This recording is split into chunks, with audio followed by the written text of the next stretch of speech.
After bringing technology into your classes, you'll want to take a step back and reflect on the effectiveness of the technology introduced.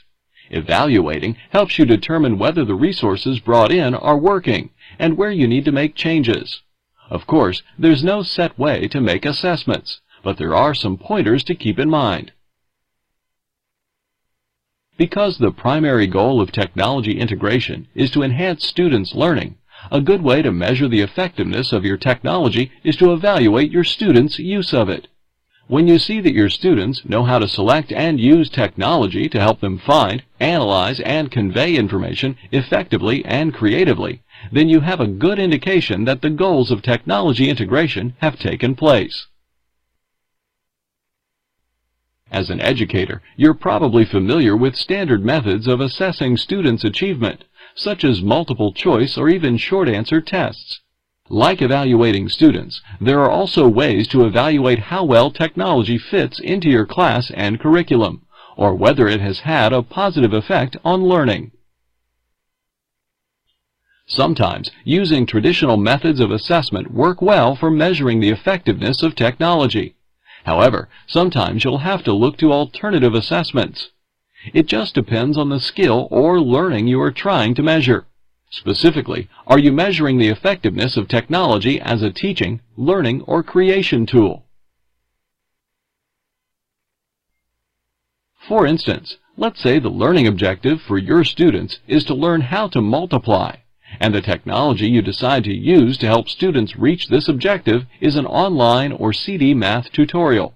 In this case, a simple test consisting of multiplication problems will work well in determining how effective the technology was for meeting the learning objectives.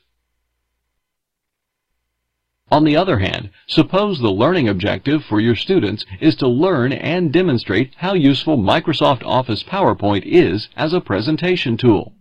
No amount of multiple choice, fill-in-the-blank, or essay questions can convey this as well as having your students create a presentation using the program. You can then determine their level of aptitude using alternative assessment tools. Before learning about some alternative assessment methods, try this activity.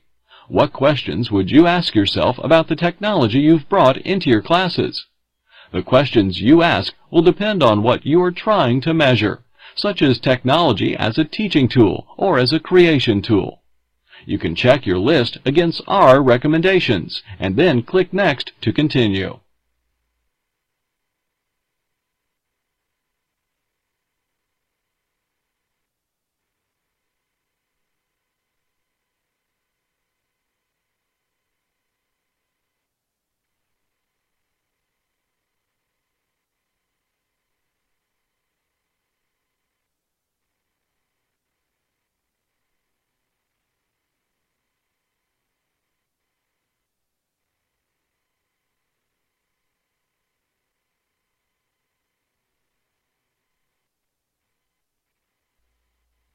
The alternative methods of assessment that we'll look at are teacher observation, checklists, rating scales, and rubrics. Remember, these tools can help you assess student projects, which in turn help you assess how effective technology integration has been. In other words, these tools are what you can use to evaluate the effectiveness of technology integration. Often, something as simple as teacher observation can be extremely helpful. The key is to actively and thoroughly examine students engaged in technology. There are many observations you can make that indicate how well technology fits in a class, and we've listed some of them here. Take a moment to review them before moving on.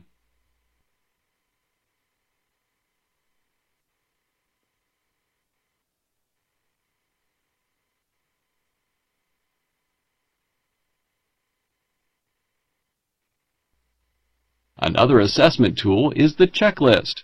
Checklists allow you to specify your criteria and easily mark whether each point is met. For example, with the PowerPoint project mentioned earlier, if most points are met, it might mean that integrating PowerPoint was successful. Rating scales are very similar to checklists but are more involved. as they don't just let you specify whether or not certain criteria were met, but they also let you assign a number indicating how well the criteria were met. We've listed a rating scale that can be used with the same PowerPoint project. Lastly, rubrics are an excellent technology assessment tool. Just as rating scales are more detailed than checklists, rubrics are more detailed than rating scales. They're typically sectioned into categories under which are listed the criteria and elements of achievement according to different levels of quality or stages of development.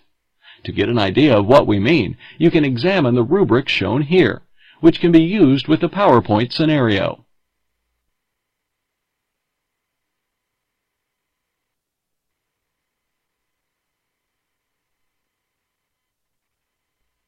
After your first evaluation, you'll want to reevaluate at regular intervals, perhaps every year. Ongoing assessment is necessary, as variables are always changing. You won't always have the same students, and your learning objectives might evolve over time, so the technology you have won't always be appropriate. Continuous assessment keeps your integration efforts effective and current. Here are some real-life examples of how the concepts discussed in this lesson could be used in a classroom, either as a teaching tool or an administrative aid.